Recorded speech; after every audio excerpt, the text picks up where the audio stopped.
Hello everyone, in today's video I will be narrating stories that I found off of Reddit. If you enjoyed this video, make sure you subscribe to my channel, like this video, and comment something down below. But without further ado, let's get straight into these stories.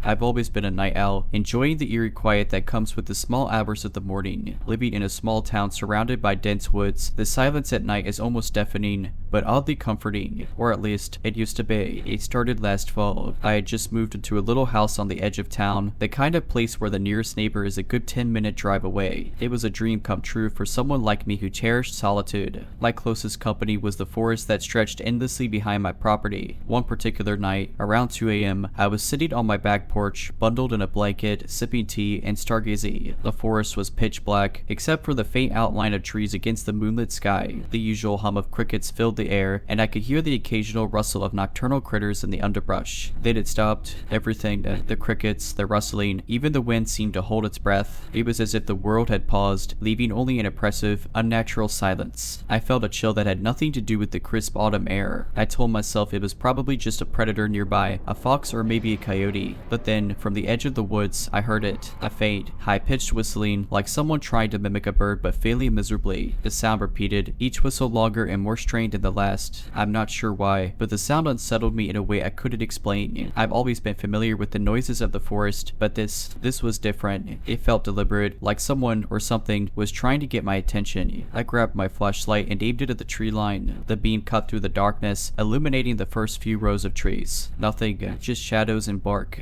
But the whistling continued, growing closer. Hello, I called out, my voice trembling despite my attempt to sound brave. There was no response, just the persistent, haunting whistle. I backed up toward the door, my flashlight still trained on the woods. That's when I saw it. A figure, just barely visible between the trees, standing impossibly still. It was tall, its limbs long and thin, and its head tilted at an unnatural angle. My heart dropped into my stomach. I froze, unsure whether to run or stay. The figure didn't move, but the whistling, it grew louder, sharper, as if it were right beside me now. I panicked, bolting inside and locking the door behind me. I peered through the window, my hands shaking as I tried to catch my breath. The figure was gone. The whistling had stopped, but the oppressive silence lingered. I didn't sleep that night. The next morning, I ventured into the woods, searching for any signs that someone or something had been there. I found nothing. No footprints, no broken branches, nothing to suggest I hadn't just imagined the whole thing. But I knew what I saw. For weeks, I refused to go outside at night. I kept my curtains drawn and made sure every door and window was locked. The whistling didn't return, and I started convincing myself it had been some kind of waking nightmare. Until last night, I was in bed, the house dark and quiet, when I heard it again. The same strained, haunting whistle, this time coming from right outside my window. My blood ran cold as I realized it wasn't coming from the woods anymore. It was in my backyard. I didn't dare look.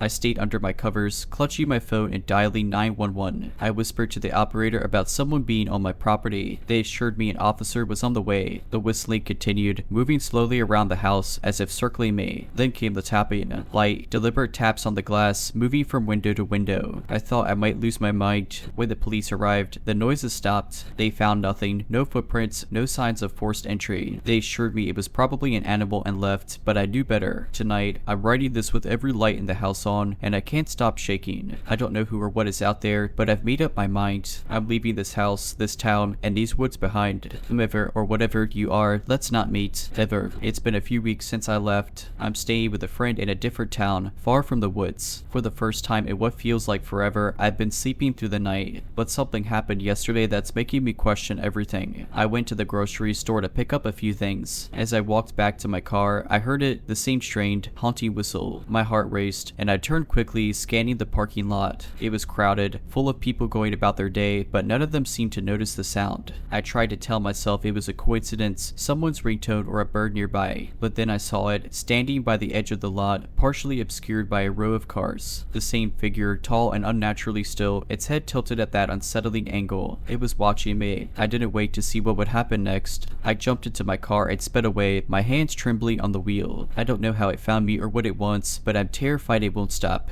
To whoever reads this, if you ever hear that whistle, run. I'm trying to keep calm, but last night pushed me over the edge. After speeding away from the grocery store, I made it back to my friend's house, double checking every lock before collapsing onto the couch. I hoped it wouldn't follow me there. Around 3 a.m., I woke up to the sound of whistling outside the living room window. The same chilling, strained melody, only this time it wasn't alone. I heard faint laughter, low and guttural, as if multiple voices were trying to stifle their amusement. My blood turned to ice. My friend, startled by my panicked shaking, got up and looked out the window despite my frantic pleas for her to stay away. She froze, her face pale. "What is that?" she whispered. I didn't want to look, but I couldn't stop myself. Standing in the driveway were not one, but three figures, all unnaturally tall, their heads tilted in unison. Their limbs hung at awkward angles, as though they didn't fully understand how to use their bodies. They swayed slightly, like trees in a gentle breeze, and the whistling grew louder, harmonizing with the eerie laughter. "Wait until if." "Now," I whispered, grabbing my friend's arm. But before we could move, the figures suddenly stopped swaying and turned their heads toward the front door, as if they knew we were about to run. The next moments were a blur. My friend and I bolted out the back door, jumped into her car, and drove as far and fast as we could. We didn't stop until the sun rose, pulling into a busy diner several towns away. I've since checked into a motel under a fake name, and I've been scanning every room, every corner, every shadow. The whistling hasn't followed me yet, but I can't shake the feeling that it's only a matter of time. If you're reading this, heed my warning. It doesn't stop, it doesn't forget, and it doesn't forgive. Whatever you do, if you hear the whistle, don't look for the source. Don't investigate. Just run and pray it doesn't catch you. This will probably be my last update. I've been running for weeks now, moving from motel to motel, trying to stay ahead of whatever this is. I thought I had outsmarted it, but last night proved me wrong. I was driving along a deserted highway late at night, desperate to put more distance between myself and the last place I stayed. The road stretched endlessly before me, the darkness pressing in from all sides. My headlights were the only source of light, cutting through the void. Then, in the distance, I saw them, three figures standing in the middle of the road, their silhouettes unmistakable. Their heads were tilted, and even from far away, I could hear it, that same curse whistling. I slammed on the brakes, my tires screeching as the car skidded to a stop. My heart pounded as I sat frozen, gripping the wheel. The figures didn't move. They just stood there, swaying slightly as if waiting for me to make the next move. I threw the car into reverse, my eyes locked on them as I backed away. The whistling grew louder, more piercing, filling the car and making my head throb. I couldn't take it anymore. I turned the wheel sharply, veering off the road and into the ditch. The car jolted violently, but I didn't care. I just needed to get away. When I looked back, the figures were gone. The whistling had stopped, but I knew better than to think it was over. I'm writing this from an old, abandoned cabin I found deep in the woods. It's far from the highway, far from any town. I thought maybe, just maybe, I could lose them here. But as I sit here in the dark, the only sound is the faint, haunting whistle drifting through the trees. If you're reading this, please don't let my story become yours. If you ever hear that whistle, don't run to safety, run to somewhere it can't follow, and pray you find it before it finds you.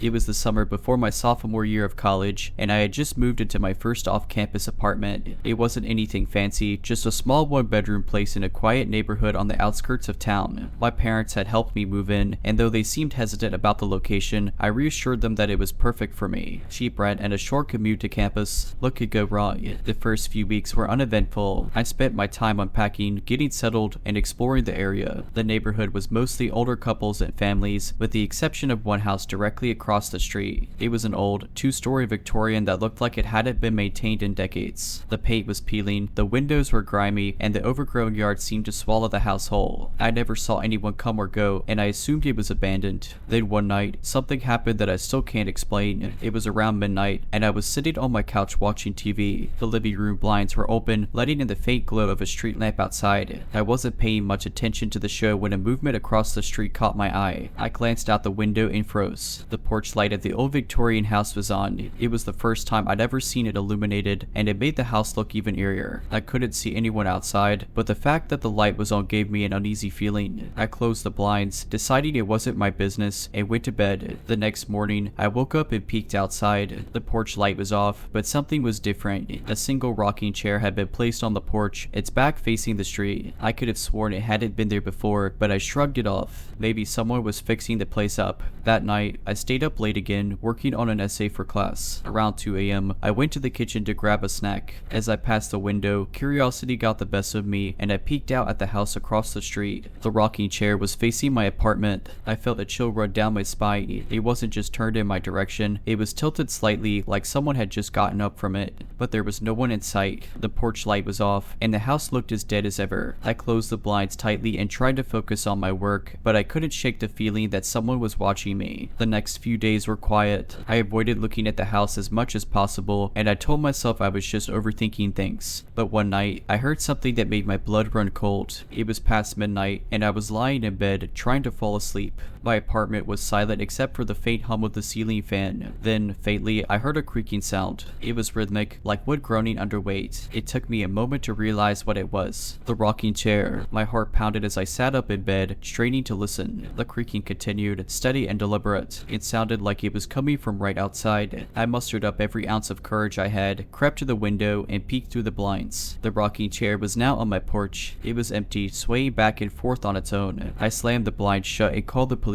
When they arrived, the chair was gone, and there was no sign of anyone outside. They assured me it was probably some prank by kids in the neighborhood, but I knew better. I didn't sleep that night, and by morning, I made up my mind to break my lease and move out. After breaking my lease, I found a sublet closer to campus. The new place was smaller but safer, with neighbors nearby and no eerie houses in sight. For a while, I felt like I could breathe again. The rocking chair, the strange creaking noises, and that awful feeling of being watched started to fade into a bad memory. But as much as I tried to move on, the uneasiness lingered in the back of my mind. Every creak of the new apartment's floors, every shadow cast by passing cars, it all set me on edge. I told myself it was just the lingering effects of stress and paranoia. I mean, what else could it be? Then the letters started. The first one appeared about a week after I moved in. I found it tucked under my apartment door when I got home from class. It was a plain white envelope with no return address. Inside was a single piece of paper with 3 words scrawled in uneven handwriting. This beget. I felt my stomach drop. The handwriting was jagged and erratic, almost like it had been scratched into the paper. I tried to tell myself it was some sort of mistake or a prank, but deep down, I knew. I threw the letter away, locked every window and door, and tried to convince myself I was safe. The second letter came 2 days later. This time, it was slipped into my mailbox. The envelope was identical to the first, but the note inside was worse. It read, "I'm closer than you think. Panic sudden." I called the police again, but there wasn't much they could do. No fingerprints, no signs of forced entry. The officer suggested it might be an ex-boyfriend or someone I knew trying to scare me. But I didn't have an ex, and the only person I could think of was, no, that house, that chair, it wasn't possible. Was it? The third letter came that weekend, and it broke me. It wasn't just a letter this time. Along with the note, which simply said, "Look outside," there was a Polaroid photo. The picture showed my new apartment building, taken from across the street. In the foreground, barely visible, was a rocking chair. My hands trembled as I dropped the photo, my mind racing. I hadn't seen any rocking chairs outside. Whoever said this was toying with me. I called the police again, and this time they took me seriously. A patrol car stayed outside my building for the next 2 nights, but nothing happened. No new letters, no strange noises. I started to think maybe whoever it was had finally backed off. Then, on the 3rd night, I heard it again. The creaking. It was faint at first, barely audible over the hum of my apartment's heater, but it grew louder, more deliberate. I froze, sitting on the edge of my bed, too terrified to move. Slowly, I turned toward the window. My curtains were closed, but I could see the faint outline of something moving back and forth outside. I didn't want to look.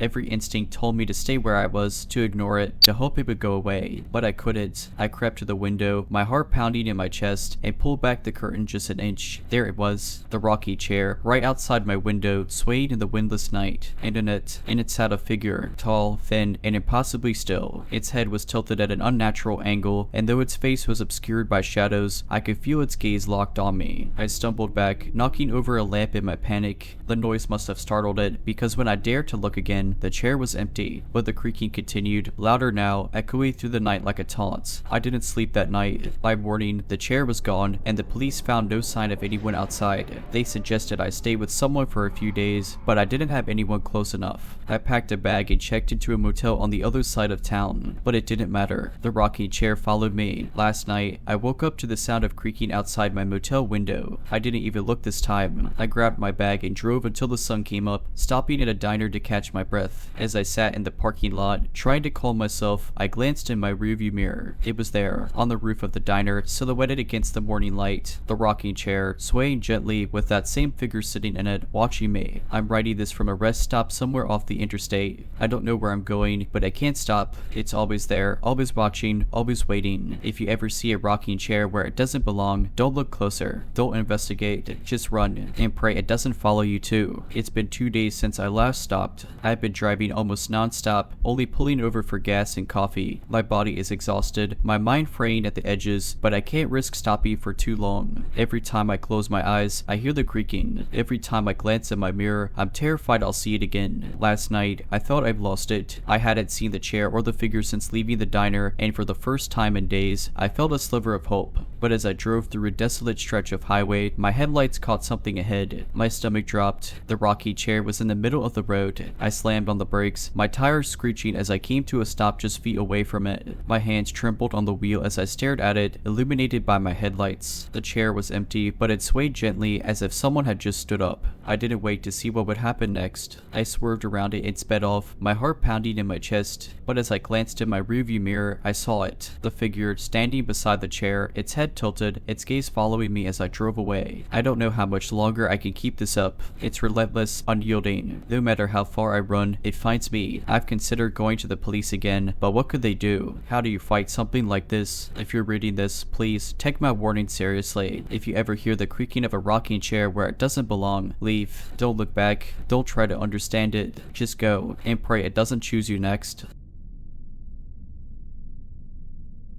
I'm not one to scare easily. I've spent most of my life in big cities, walking home late at night, headphones in, and barely batting an eye when someone crosses my path. But this this was different. This wasn't just a moment of fear. It was the kind of terror that leaves a mark on you, like a stain you can't scrub off. It happened last winter. I just moved to a small town for work. You know, one of those places where everybody seems to know everybody. I thought the quiet life would be a nice change, a chance to slow down. My new apartment was just on the outskirts of town, at the end of a long, lonely road surrounded by woods. It was charming during the day, but at night, let's just say it got ominous. One night, I was coming home late after grabbing drinks with a coworker. Snow had started to fall, thick and heavy, blanketing the world in a smothering silence. My car's headlights barely cut through the dark as I turned onto the road leading to my place. The trees stood like dark sentinels on either side, their branches reaching out as if to swallow the light. As I rounded a bend, I saw it, a figure standing in the middle of the road. At first, I thought it was just some idiot hitchhiker or maybe someone whose car had broken down. But as I got closer, something felt off. They were wearing a long coat, and their head was tilted to one side in a way that looked unnatural. I slowed down, rolling to a stop about 10 feet away. "Hey, you okay?" I called out, rolling down my window just a crack. My voice sounded too loud in the stillness. They didn't respond. They just stood there, heads still cocked, hands hanging limply at their sides. The snow was piling up on their shoulders and head, like they'd been standing there for a while. A chill that had nothing to do with the weather ran down my spine. "Look, I can call someone for you." I tried again, but my voice wavered. Still no response. I don't know what made me do it, but I flicked on my high beams. That's when I saw it. Their face ... It wasn't right. The skin was pale, almost translucent, and their eyes. God, their eyes were pitch black, like bottomless pits. And then they smiled, a wide, jagged grin that stretched far too much, as if their face might split in half. I slammed the car into reverse, tires skidding on the icy road as I backed away. The figure didn't move. They just kept smiling, that awful, too wide smile. When I'd put enough distance between us, I turned the car around and floored it back to town. My heart was pounding so hard I thought it might burst. I didn't sleep that night. Every time I closed my eyes, I saw that face, that smile. I called in sick the next day and started looking for a new place to live. A week later, I was gone, leaving most of my stuff behind because I couldn't bear to go back to that road. I've tried to rationalize it. Maybe it was a prank, some weirdo trying to scare people, but deep down, I know better. That thing, whatever it was, wasn't human. 2 weeks later, I got a call from a number I didn't recognize. Normally, I would have ignored it, but something told me to pick up. He was the landlord of my old apartment. He sounded shaken. "Listen," he started, his voice trembling. "I know you're gone, but we found something in the woods near your place. The coat, torn to shreds, covered in blood. It matches the description of the one you reported seeing." My stomach turned to ice. "Did you find anything else?" There was a long pause. "No, but here's the thing. Some of the neighbors say they've seen someone wandering the road at night. Same figure, same coat." I hung up before he could say more. To this day, I can't shake the feeling that Libby wasn't enough, that somehow, someway, it's still watching me. Waited. 3 months passed. I'd moved into a new apartment in the city, far away from the town and that cursed road. Life was getting back to normal, or so I thought. Then, one night, I heard it. A knock at my door. It was soft, almost tentative, but it echoed through my apartment like a gunshot. My heart stopped. No one was supposed to be here. I didn't know anyone in this building well enough to expect a late night visit. I crept to the door and looked through the peephole. At first, I saw nothing but the dimly lit hallway. Then, slowly, a shadow moved into view. My blood ran cold. It was the coat. Torn, stained, unmistakable, and beneath it, that face, pale, grinning, those bottomless black eyes staring directly into the peephole. I stumbled back, nearly tripping over my own feet. The knocking started again, louder this time, more insistent. My mind raced. Call the police. Run it. What if it could get in? What if it already had?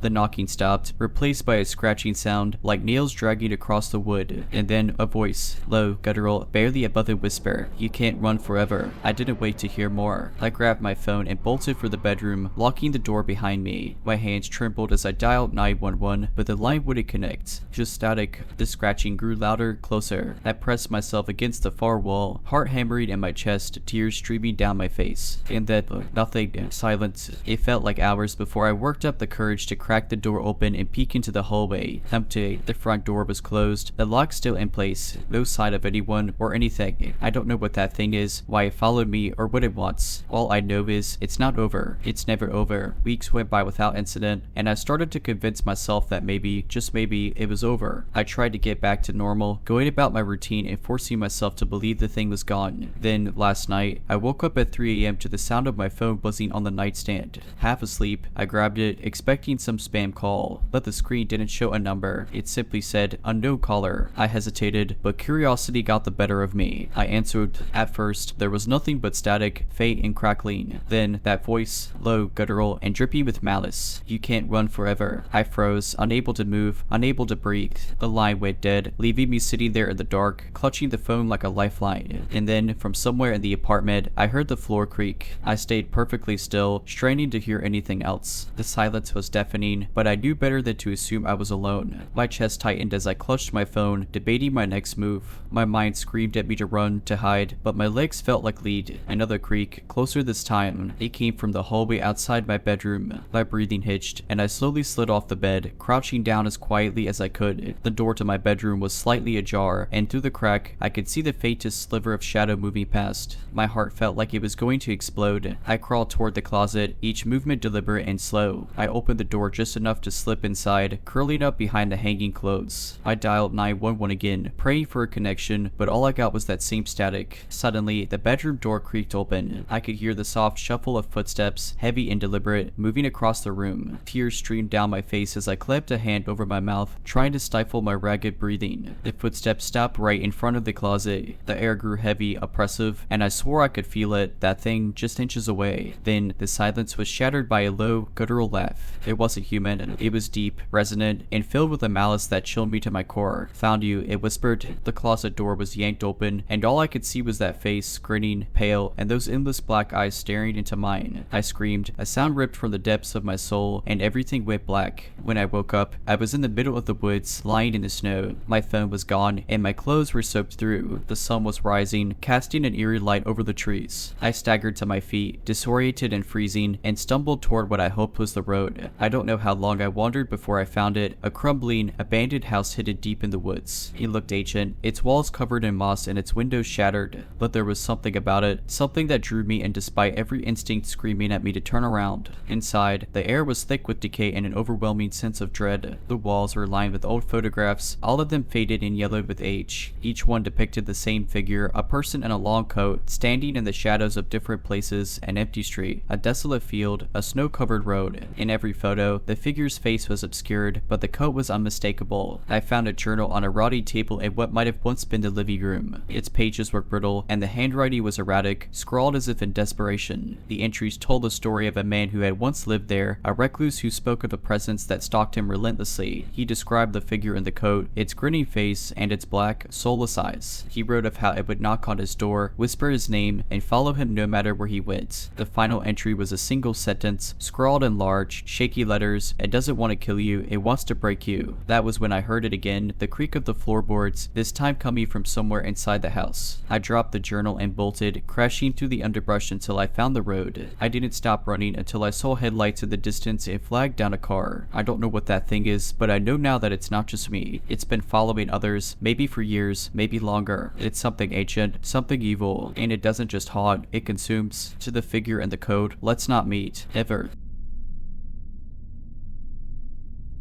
It was supposed to be a simple night like any other. I just moved into my first apartment on the outskirts of a small town. Nothing fancy, but cozy enough for someone living alone. It was a quiet neighborhood, the kind where the loudest sound at night was the hum of distant traffic or the occasional bark of a dog. It started around midnight. I was on my couch, scrolling through my phone, when I heard a faint knock on the window. It startled me because I lived on the second floor. My first thought was that it must have been my imagination. I went back to scrolling, convincing myself it was nothing. But a few minutes later, there it was again. Knock, knock, knock. This time, I froze. My apartment only had 2 windows, one in the living room and one in the bedroom, and both overlooked the quiet parking lot. I slowly turned to look at the window. The blinds were drawn, but I could see the faint outline of someone standing there. My heart raced. Who could possibly be outside my window on the second floor? I stayed completely still, hoping whoever it was would go away. The knocking stopped. Silence. I sat there, holding my breath, listening for any sign of movement. Then I heard it again, but this time it came from my bedroom window. My stomach dropped. Whoever it was had moved. I grabbed my phone and dialed 911, whispering to the operator that someone was outside my apartment. They told me to stay on the line and lock myself in a room until the police arrived. I crept into the bathroom, locking the door behind me. My hands were shaking so badly I could barely hold the phone. Then I heard it, a faint scraping sound, like metal against glass. My blood ran cold as I realized they were trying to pry open the bedroom window. The operator stayed on the line, assuring me that officers were on their way, but every second felt like an eternity. The scraping stopped, and for a brief moment, I thought they might have given up. Then I heard it, footsteps inside my apartment. They'd gotten in. I clapped my hand over my mouth to keep from making any noise. The footsteps were slow, deliberate, moving through the apartment as if they were searching for something, or someone. I could hear my heartbeat pounding in my ears. The bathroom door didn't have a lock, just a flimsy latch that wouldn't do much to keep anyone out. I pressed myself against the wall, clutching my phone like a lifeline. The footsteps stopped right outside the bathroom door. There was a long pause, and then knock, knock, knock. I don't think I've ever been so terrified in my life. The operator was telling me to stay calm, that the police were only minutes away, but I couldn't breathe, couldn't think. The knocking came again, harder this time. "I know you're in there," a voice said. It was low and raspy, almost playful. "Why don't you come out?" Tears streamed down my face as I pressed myself tighter against the wall. The voice laughed, a chilling sound that made my skin crawl. Then, just as suddenly as it had started, it stopped. Silence. I stayed there, trembling, until I heard the distant sound of sirens. The police arrived moments later, bursting into the apartment. They found the window in the bedroom shattered and a rusty crowbar lying on the floor. Whoever it was had fled before they arrived. The officers searched the area but didn't find anyone. They told me I was lucky, that it could have ended much worse. I moved out of that apartment the next day, staying with a friend until I could find somewhere else to live. To this day, I still get chills thinking about that night. I don't know who they were or what they wanted, and I hope I never find out. A few weeks later, I got a call from the police. They had been investigating a series of break-ins in the area, and they thought the person who broke into my apartment might be connected. They asked me to come down to the station to look at some photos, just in case I recognized anyone. Reluctantly, I agreed. When I got there, they showed me a series of mugshots. My heart nearly stopped when I saw one of the faces. It was the man from that night. I was sure of it. The cold, piercing eyes, the thin, unsettling smile. I felt sick. "That's him," I whispered. The officer nodded grimly. "We've been tracking him for months. He's wanted for multiple counts of burglary and worse. You're lucky you got out unharmed." Hearing those words sent a fresh wave of terror through me. A week later, I got another call. This time, it wasn't the police, it was my friend. She lived a few blocks away and had just gotten home to find her back door open and her house ransacked. The police said it was likely the same man. He was still out there. For weeks, I barely slept. Every shadow seemed sinister. Every creak in the house sent my heart racing. Eventually, the calls from the police stopped and life slowly returned to normal. But even now, years later, I keep a bat by my bed and double check every lock before I sleep. I also invested in a security system. Cameras, motion detectors, and reinforced locks became a part of my daily life. I took self-defense classes, learning how to protect myself if something like this ever happened again. Friends and family started checking in on me more often, and I found a strange sense of comfort in their concern. Therapy helped too. At first, I was hesitant to talk to anyone about what happened, but opening up made the nightmares less frequent. My therapist suggested creating a safe space at my new home, a place where I could retreat and feel secure. I turned a small closet into a panic room, complete with a heavy-duty door and a spare phone. It sounds extreme, but it gave me peace of mind. Over time, I began to reclaim my sense of normalcy. I started going out more, enjoying life again, though I'll admit I'm more cautious than I used to be. I never leave windows unlocked, even during the day, and I always park under a street light when I'm out late. Some might call it paranoia, paranoia, but for me, it's just being prepared. It wasn't until 3 years later that I had another encounter with the man who had invaded my life so thoroughly. I was walking home from work late one evening. It was a quiet night, just like the one when this all started. I had my headphones in, but I kept the volume low enough to stay aware of my surroundings, another habit I picked up. As I turned onto my street, I noticed a man leaning against a lamppost a few houses down. Something about his posture and the way he watched me felt off. My heart started racing as I got closer, and then he stepped into the glow of the streetlight. My stomach dropped. It was him.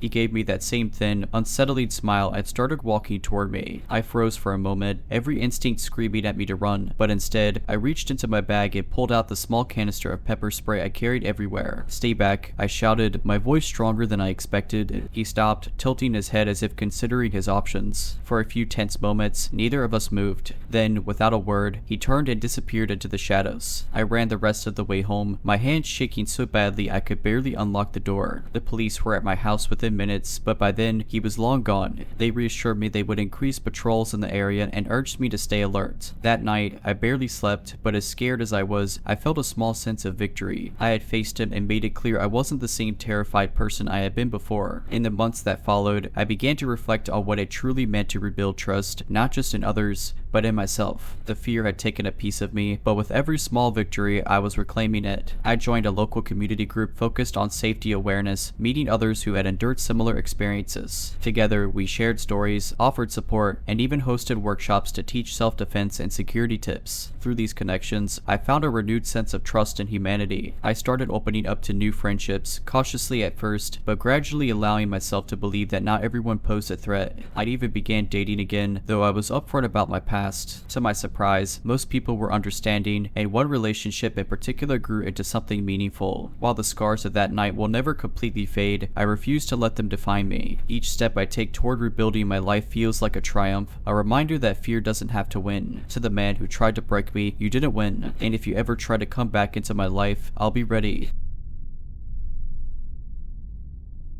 I've always been the kind of person who tries to avoid trouble. I lock my doors, double check my windows, and keep to myself. I'm not naive, just cautious, but nothing could have prepared me for what happened last month. I've lived in the same apartment for 5 years. It's a small, older building, but it's quiet, and most of the tenants have been here longer than I have. We nod at each other in the hallway but don't exchange more than pleasantries. It's perfect for someone like me who prefers solitude. A few weeks ago, I started noticing small things that were ... off. At first, it was subtle. My apartment keys were where I usually left them, or my blinds were slightly open when I was certain I'd closed them. I chalked it up to forgetfulness. We all have those days, right? But then, one evening, I came home to find my kitchen light on. I never leave it on. My stomach dropped, but nothing seemed out of place. I checked every room, my heart racing, but no one was there. I convinced myself I must have left it on by mistake. The next morning, I noticed something even stranger. On the living room floor, near the corner where my couch meets the wall, was a single, muddy footprint. Just one. It wasn't mine. I froze, staring at it, my mind scrambling for an explanation. Maybe I'd tracked it in the night before, but how could it be just one footprint, and why here? I decided to install a cheap security camera in my living room, just for peace of mind. The setup was easy, and it connected directly to my phone. That night, I went to bed feeling slightly more secure. At 3:17 a.m., my phone buzzed, motion detected, and half asleep, I opened the app, expecting to see a shadow or maybe my cat. What I saw instead made my blood run cold. There was a man standing in the middle of my living room, staring directly into the camera. He wasn't moving, just staring. He had a wild, disheveled look. His clothes were filthy, his hair matted, and his eyes ...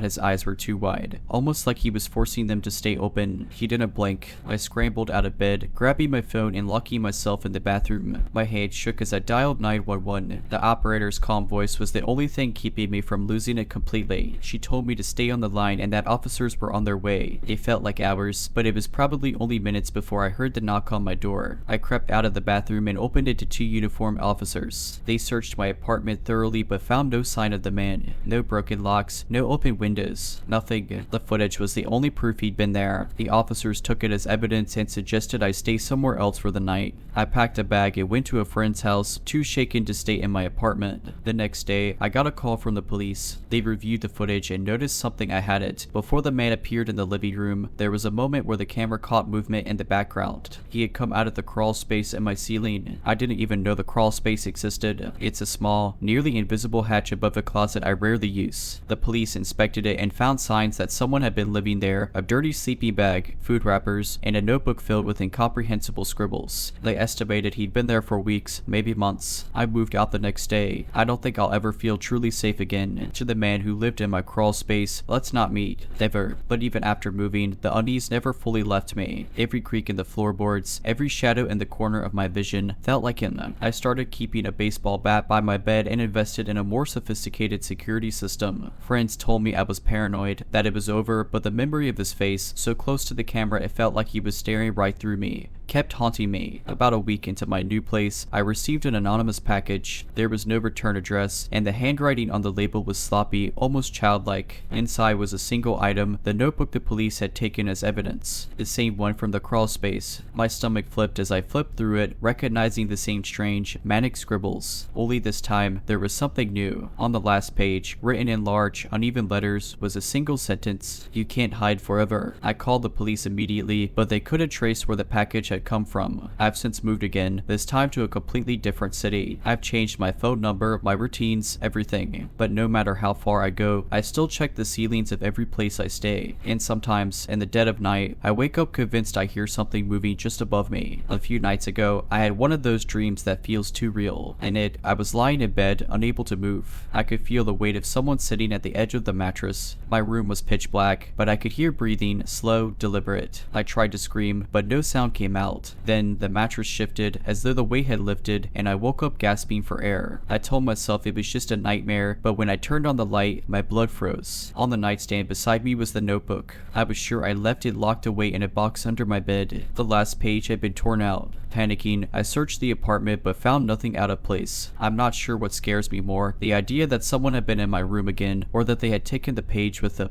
The police have been less helpful this time. They think I'm imagining things, that I'm suffering from stress or paranoia. But I knew what I saw. Someone was here. Someone is still watching. And last night, I heard a faint tapping sound coming from the vent in my bedroom. I tried to convince myself it was just the building settling, or maybe an animal outside. But as I lay there, frozen, the tapping turned into scratching. And then, unmistakably, a voice whispered my name. I haven't slept since. I've decided to leave again, to pack my things and go as far away as possible. But before I do, I'm going to seal every vent, every crawl space, every crack in this apartment. Because if there's one thing I've learned, it's that he's always watching, always waiting. And I can't shake the feeling that this time, he's closer than ever. Tonight, as I finished packing, I found something that stopped me cold. Tucked into the corner of my suitcase was a small, folded piece of paper. My hands trembled as I opened it. Written in the same jagged, uneven handwriting as the notebook was a chilly message. "Why are you running?" I don't know how he got to my apartment again, or how he knew I was leaving. I'm writing this from a motel several hours away, but I'm still looking over my shoulder. Every noise outside the door, every shadow under the street lights, feels like him. But here's the twist I never expected. As I checked out of the motel this morning, the front desk clerk handed me a package. My heart sank as I saw the same handwriting scrawled across the top. I opened it right there, unable to stop myself. Inside was a single photograph, a picture of me sitting on the edge of the motel bed, staring at the wall. The timestamp on the photo was from just an hour earlier. I'm not alone, even here. I don't know how he's following me, or how he stayed one step ahead, but he's always there, watching, waiting, and I'm starting to think that no matter where I go, no matter how far I run, he'll always find me. This morning, I decided to try one last thing. I bought a burner phone and set up a camera outside my motel door. If he's following me, I'll catch him. The footage, however, only deepened my terror. When I checked it, the feed showed nothing out of the ordinary for hours, just the hallway, quiet and still. Then, at exactly 3 a.m., the screen glitched for a few seconds, and suddenly he was there. Not walking into view or stepping out of a room. Just there, standing perfectly still, facing the camera. It was like he appeared out of nowhere. And then, just as quickly, he was gone. I rewound the footage over and over, trying to make sense of it. There's no way to explain what I saw. It wasn't humanly possible. My mind is racing with questions I don't want answered. Who is it? What does he want? And, most terrifying of all, how does he keep finding me? I'm leaving again tonight, but I'm not sure it will matter. I can't shake the feeling that this is bigger than me, that he isn't just a man. The way he moves, the way he seems to know my every step, it's like he's something else entirely. Something relentless, something unstoppable. If you're reading this, please be careful. Check your ceilings, your vents, your crawl spaces. And if you ever feel like you're being watched, don't ignore it. Because sometimes, no matter how far you run, there's something or someone that will never stop following you.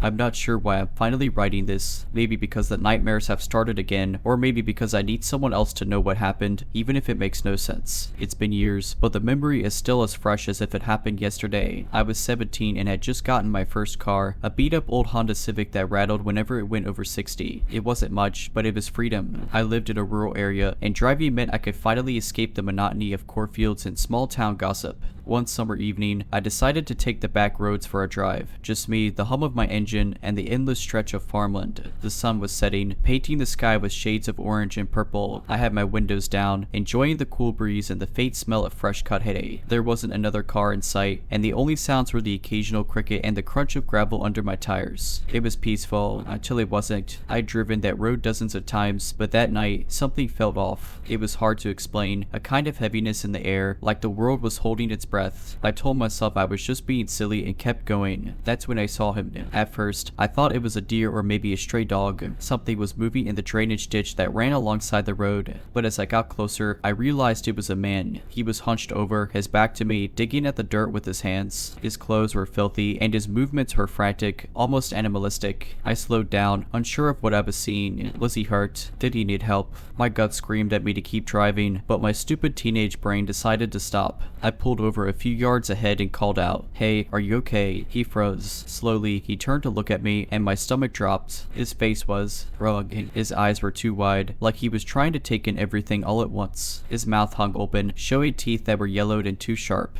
But what really got me was the way he smiled. It wasn't a smile of gratitude or relief. It was a predator's smile. "Help me," he said, his voice gravelly and broken. He stood up, and I realized just how tall he was. He had to be at least 6.5 feet, his limbs long and gangly like a spider. His clothes hung off him, too big and too small all at once, and his hands were caked with mud and something darker. I stammered something, I don't even remember what, and started backing toward my car. He took a step toward me, his movements jerky and unnatural. "Don't go," he said. "Stay. I need your help." Something in his tone sent a chill down my spine. I turned and bolted from my car, fumbling with the door handle. Behind me, I heard him start to laugh. It was a horrible, wet sound, like he was choking on it. I managed to get the door open and jumped inside, slamming it shut and locking it. As I started the car, I risked a glance back. He was standing in the middle of the road now, his head tilted to the side like he was confused. But that smile was still there, stretched impossibly wide. I floored it, gravel flying as I sped away. In my rearview mirror, I saw him drop to all fours and scuttle back into the ditch, disappearing into the shadows. I didn't stop driving until I reached home, where I locked every door and window in the house. I didn't tell anyone what happened. Who would believe me? It's been years, but I still avoid that road. And sometimes, when I'm alone at night, I swear I can hear that laugh, faint and wet, echoing in the dark. To the man in the drainage ditch, let's not meet. I wish I could say that was the end of it. But about 6 months ago, I moved to a new city for work. It's a few states away from where I grew up, a bigger place with better opportunities. I thought I could finally put the memory behind me. For a while, I did. Last week, I was taking my dog for a late night walk around my apartment complex. It was quiet, the kind of stillness that always made me feel uneasy. My dog, usually happy and curious, kept stopping to sniff the air, his tail tucked between his legs. I tried to brush it off, but the familiar heaviness in the air was back. That's when I heard it, faint at first, like it was coming from far away. It laughed, wet and broken. My blood ran cold. I froze, straining to hear, but it stopped. My dog whined and tugged at the leash, desperate to go back inside. I didn't argue. That night, I dreamed of the drainage ditch, of the man. He was standing outside my apartment window, his face pressed against the glass, smiling. Now, every time I take my dog out, I feel like I'm being watched. I've checked the locks on my doors and windows 100 times, but it doesn't help. That laugh is always in the back of my mind. Last night, it escalated. I woke up around 3 a.m. to the sound of scratching at my front door. It wasn't loud, but it was deliberate. Long, slow scrapes that made the hairs on my arms stand up. My dog growled low in his throat, something he's never done before. I grabbed a baseball bat I keep under my bed and crept toward the door. The scratching stopped, but as I got closer, I heard it. That laugh. It was louder now, right on the other side of the door. My hand froze on the doorknob, and for a second, I thought about opening it just to see. But then I remembered that smile, those teeth, and I backed away. I stayed up the rest of the night, clutching the bat and jumping at every creak of the apartment. By morning, there was no sign anyone had been there. there. No scratches, no footprints, just the memory of that laugh echoing in my head. I don't know what he is or how he found me, but I'm starting to think moving won't help. I've looked into breaking my lease and leaving the city altogether, but I can't shake the feeling that it won't matter. This morning, I found something by my front door, a small, mud-caked object wrapped in a tattered piece of cloth. My hand shook as I unwrapped it, revealing a fragment of bone, human, by the look of it. Attached was a note, scrawled in dark, dried ink, "You promised to help." I packed my things in a frenzy, leaving most of my belongings behind. My dog and I hit the road, driving aimlessly for hours. I thought maybe if I kept moving, I could outrun whatever this was. I stopped only when exhaustion forced me to. A cheap motel on the outskirts of a small town seemed safe enough. That night, I barricaded the door with furniture and kept the lights on. My dog curled up by my side, whimpering softly. I didn't sleep. Around 2 a.m., the power went out. The room plunged into darkness, and the silence was suffocating. I held my breath, straining to hear anything over the pounding of my heart. Then, the laugh came, wet and broken, louder than it had ever been. It wasn't outside the door anymore. It was in the room. My dog started barking, his teeth bared, but I couldn't see anything. I swung the bat blindly, screaming for it to leave me alone. The laugh faded, but the room felt colder, emptier. When the power came back on, there was no one there. But scratched into the wall above the bed were 3 words, "You can't run." I've never been one to scare easily. I used to think horror stories were just exaggerated tales to spook others, and I never expected to have my own story to tell. But what happened to me one night has changed the way I see the world. If you're reading this, please don't make the same mistake I did. It was a cold November evening, and I was driving home after visiting a friend who lived a few hours away. The stretch of road between her house and mine was mostly empty fields and the occasional gas station. I wasn't worried. I'd made the drive plenty of times before, but this time I was running low on gas. Around 11 p.m., I spotted a gas station, its neon lights flickering against the dark sky. It looked old and run down, the kind of place you'd only stop at if you didn't have a choice. Unfortunately, I didn't. My fuel gauge was dangerously close to empty, so I pulled in. The lot was empty except for a beat-up truck parked on the side. The station itself had a single flickering overhead light and a dingy convenience store with a cracked glass door. I stepped out of my car, the cold biting at my skin, and started filling up my tank. That's when I saw him. The man was standing by the truck, watching me. He wasn't doing anything, just leaning against the driver's side door, his hands in his pockets, staring. He was tall, maybe in his mid-40s, with unkempt hair and a face that seemed both expressionless and menacing at the same time. I tried to ignore him, telling myself he was probably just another late-night traveler, but something about the way he stood there, so still and deliberate, made my skin crawl. I finished pumping gas as quickly as I could, glancing over my shoulder every few seconds. He hadn't moved. His eyes followed me the entire time. When I got back into my car, I locked the doors and started the engine. I expected him to leave me alone once I was driving away, but as I pulled out of the station, his truck's headlights came on. He started following me. At first, I thought it was just a coincidence. Maybe he was heading the same way. But when I turned onto a side road that led directly to my neighborhood, a road that no one else ever took, his truck turned too. My heart started pounding. I tried to stay calm, convincing myself it was all in my head. But then he sped up. I pushed the gas pedal harder, trying to put some distance between us, but his truck stayed close, the headlights almost blinding me in my rearview mirror. I turned onto another side road, this one even more remote, hoping to loosen it. That's when he turned off his headlights. I could barely see him in the darkness, but I knew he was still there. The faint outline of his truck loomed behind me, and I could feel his presence, heavy and oppressive, like a predator stalking its prey. I panicked. I dialed 911, my voice shaking as I told the dispatcher what was happening. She stayed on the line with me, guiding me toward the nearest police station. I didn't care about going home anymore. I just wanted to be somewhere safe. The truck followed me the entire way, headlights off, until I pulled into the brightly lit parking lot of the police station. The dispatcher had told me to stay in my car until an officer came out, so I sat there, trembling, watching the entrance. But when I looked back, the truck was gone. The police took my statement and told me they'd patrol the area, but they didn't seem overly concerned. They chalked it up to a possible drunk driver or a prankster trying to scare me. But I knew it wasn't just that. The way he stared at me, the way he followed me, the way he turned off his headlights, it wasn't random. For weeks after, I couldn't sleep. I kept imagining his face in the shadows, his truck waiting outside my window. Every time I drove at night, I checked my rearview mirror obsessively, half expecting to see those headlights behind me. About a month later, I decided to drive out to my friend's place again. I thought enough time had passed and that it was probably safe. I told myself I was being paranoid, that the man wouldn't still be out there. I left earlier this time, planning to be home well before dark. As the sun set, I felt the same unease I had that night at the gas gas station. The fields seemed darker, the roads lonelier. I kept my eyes on the fuel gauge, making sure I wouldn't need to stop again. But about halfway through the drive, I saw something that made my blood run cold. It was the truck, the same beat-up truck from the gas station, parked off the side of the road. The man was standing next to it, staring at the passing cars. I gripped the wheel tighter, my knuckles white. He didn't move as I drove past, but I couldn't shake the feeling that he was watching me. And then, in my rearview mirror, I saw his headlights come on.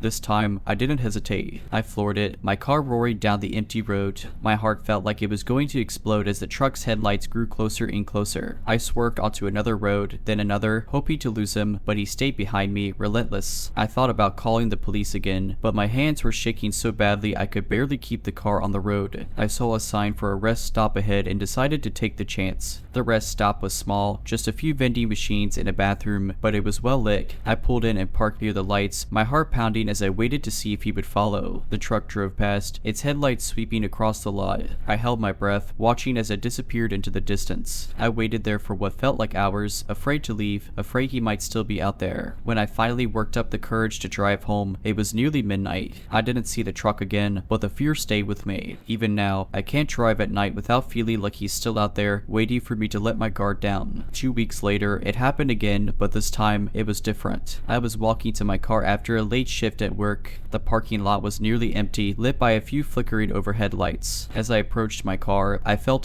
that same oppressive heaviness in the air. I turned, and there he was, the man from the gas station. He was leaning against a lamppost, just far enough away to blend into the shadows. But I could see his face, that expressionless, almost predatory stare. I froze. My keys were in my hand, but I couldn't move. He took a step forward, slow and deliberate. My instincts screamed at me to run, but my legs wouldn't cooperate. He stopped just short of the light, his face barely illuminated, and smiled. It was the most chilling thing I've ever seen. "I've been waiting," he said, his voice low and gravelly. I didn't wait to hear anything else. I bolted from my car, unlocking it with shaking hands and jumping inside. As I started the engine, I saw him in the rearview mirror. He was just standing there, watching. But as I sped out of the lot, I swear I saw his truck parked at the far end, headlights off, waiting. I drove straight to the police station again, but just like before, there was no trace of him by the time I arrived. They told me they'd increased patrols near my workplace, but I could tell they didn't really believe me. Now, I'm afraid to go anywhere alone. I've started seeing his truck more often, parked in places it shouldn't be. Always far enough away to make me doubt myself, but close enough to keep me on edge. I don't know what he wants, but I'll just stick to myself.